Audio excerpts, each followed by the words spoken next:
Hello. First off, thank you so much if you watched my last vlog. I did not expect that many people to watch it, so that was really amazing. I'm really grateful. So I kind of wanted to talk about this topic because I was thinking about it, and so right, I went to Oxford on Valentine's Day, and it was the first time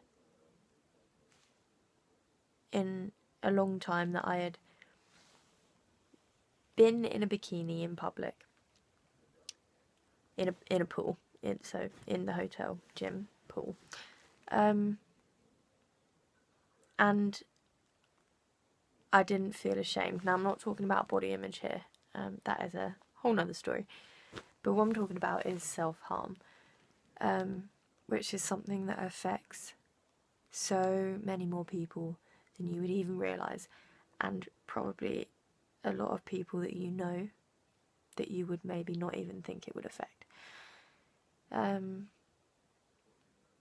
yeah, so my point is, so I'll backtrack a bit. I have been self-harming since I was maybe 11, which is heartbreaking because if you think about it, an 11-year-old, that's so young to pick up a sharp object and to just, to deliberately harm yourself at that age.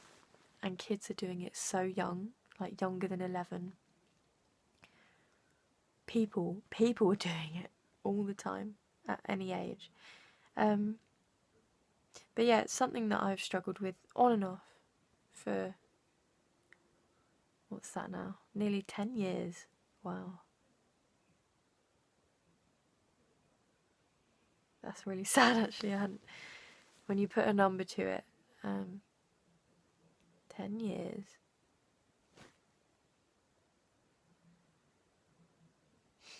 Makes me feel a bit crap, actually, because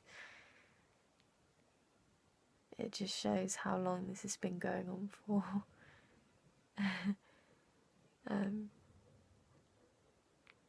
That I'm still not out of it. I'm still going through the same stuff that I was when I was 11. But I'm still here and I'm carrying on. Anyway, and it's gotten worse, the self-harm, in the last couple of years. And I'm covered in scars. My foot has scars, my legs, or my one leg, my entire right hand side, my arm.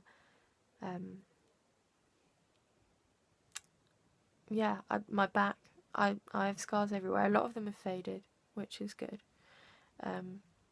My mum actually bought me a special scar oil when I was younger that got rid of them. It was amazing. They completely disappeared.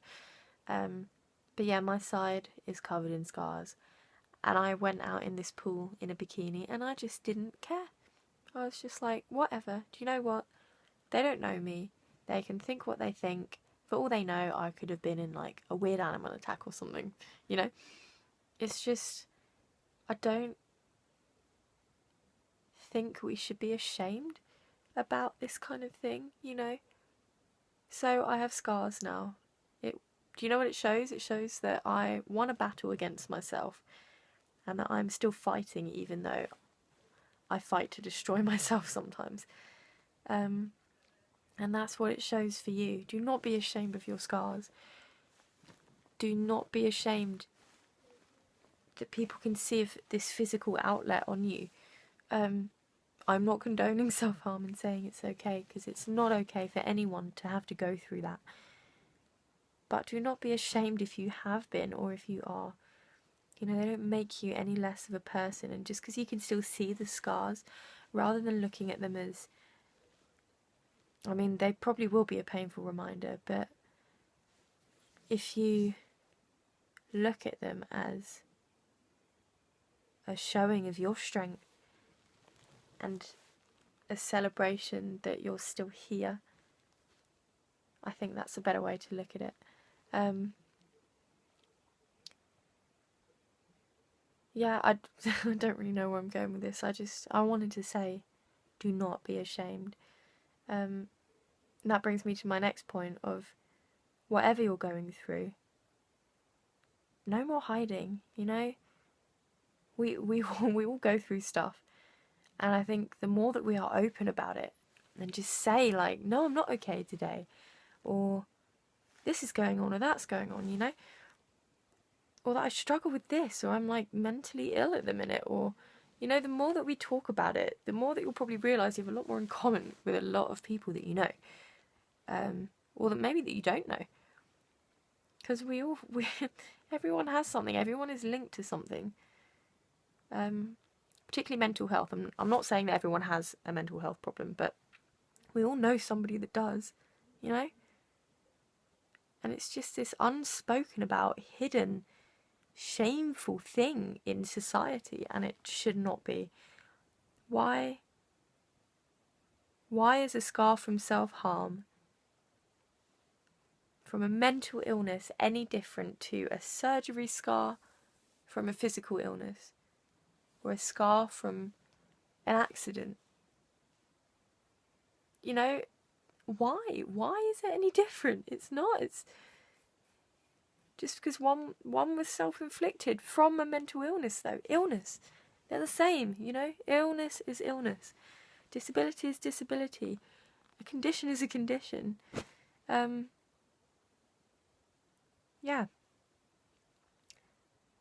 I'm not saying that we should say it's okay and that it's,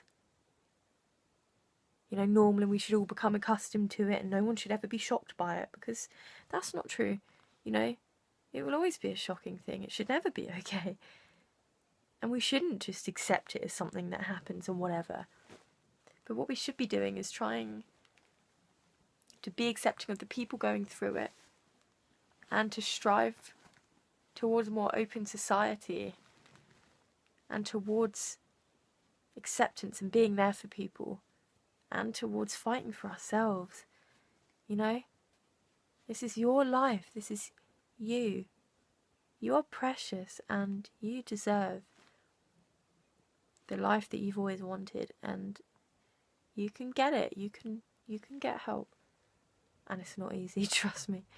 I feel, I mean, I said in my last vlog, I feel like I'm never gonna get better, but I don't know. Sometimes I have these very tiny moments where I can just see outside of myself a little bit, and I see that actually, okay, so my self-harm has been going on 10 years and is worse now, or has been worse kind of over the last 6 months than it ever has been, but there are other things that have improved in my life. I've grown as a person. You know, there's so much. And it can be hard to see it yourself. And it can be hard to listen to it from other people. But I know that somewhere in you, there's that little spark. And like I said yesterday in my vlog, I don't know what keeps me going. But there's something in you. Just a little something. So I just want to encourage everyone to hold on to that. And to not be ashamed. Anyway, yeah. Good night.